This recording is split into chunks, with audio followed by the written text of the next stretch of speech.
Good afternoon, everybody, and welcome back to 2 for 4 here on YawkeyBaseball.com. Once again, I'm Pete Lankarch of the Brighton Braves, and along with me today is Bernie Driscoll, field manager of the Somerville Alabrandies. And today we are at Lexington High School, where we had the first ever Eastern Mass Baseball Classic.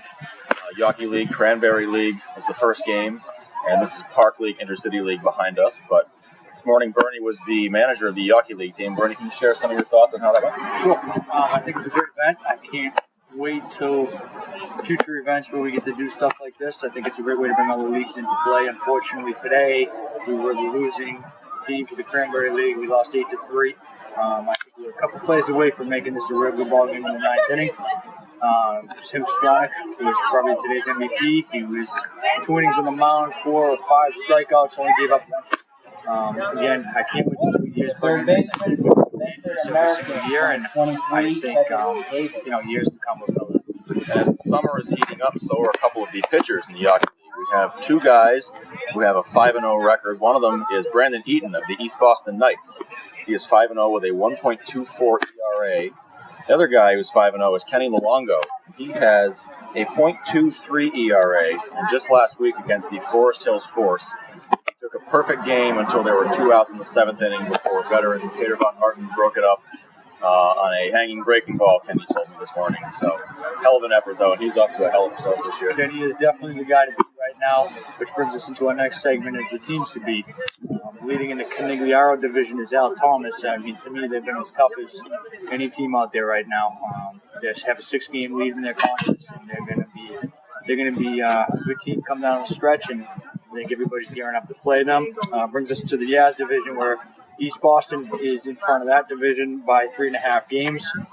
They have been as great as behind Brendan Eaton. I mean, they've been unbelievable.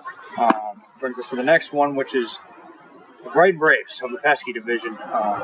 Pete Dare plays on their team. They came off to a tremendous start. I think they won 12 games in a row. They have a 9 games in a row. I'm getting ahead of myself. So they're in lead in their division. The Rockies and Beacon Hill, I believe. The Minutemen are right behind him. 2 games, and that brings us to our division, the Williams division. Somerville Alabrandies is in the lead, 13-5 overall.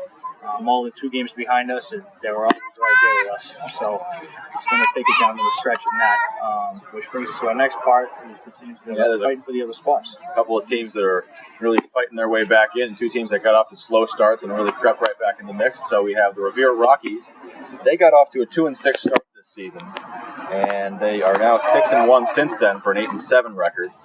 And then the Stoneham Sabres started the season 2-6-1, and their bats woke up, and they are 5-1-1 ever since. And they're right back in the mix. And actually, those 2 teams squared off last week and split.